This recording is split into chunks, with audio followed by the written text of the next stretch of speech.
Hello everyone, welcome to Explorer Hop. In this problem, we're asked to create a probability histogram for the random variable x representing the number of Allie's successful free throws if she is planning on attempting 6. She usually makes 80% of her free throws.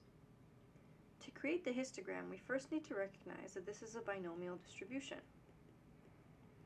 The value of n, in this case, is 6, and the value of p is 0.8. We're going to keep x as a variable because we're going to make a table with all of the possible values, which are 0, 1, 2, 3, 4, 5, and 6.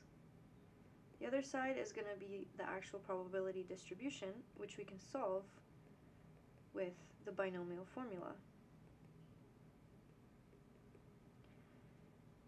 I'll do the first one as an example.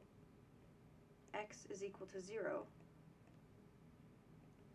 which is 6, 0, 0.8 to the 0, times 0.2 to the n minus x, which is 6 minus 0, so 6.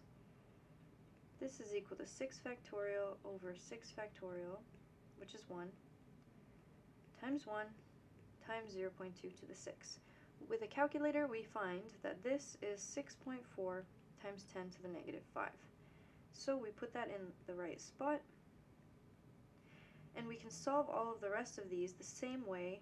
We just change this value here, and we find that all of them are 1.54 times 10 to the negative 3, 0.015, 0.082, 0.246, 0.393, and 0.262. Now that we have all of these, we can draw the probability histogram. So we have 0, 1, 2, 3, 4, 5, 6. And I'm going to be incrementing by 0.05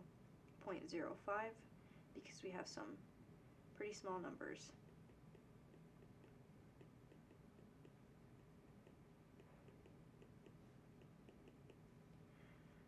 So these first two values are very small. They probably wouldn't be visible on the table. I'm just going to draw small lines just to show that they're there. And then number 2 is 0.015, which is around here. Number 3 is 0.082, which is right there. Number 4 is 0.246,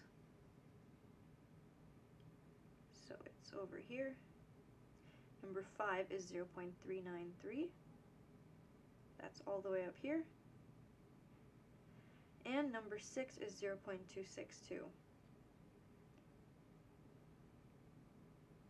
We can see the characteristic binomial distribution pattern of like one peak in the middle and a decrease on both sides, but this is our probability histogram, where this is the number of free throws Allie makes. Thank you for joining us. We'll see you in the next lesson.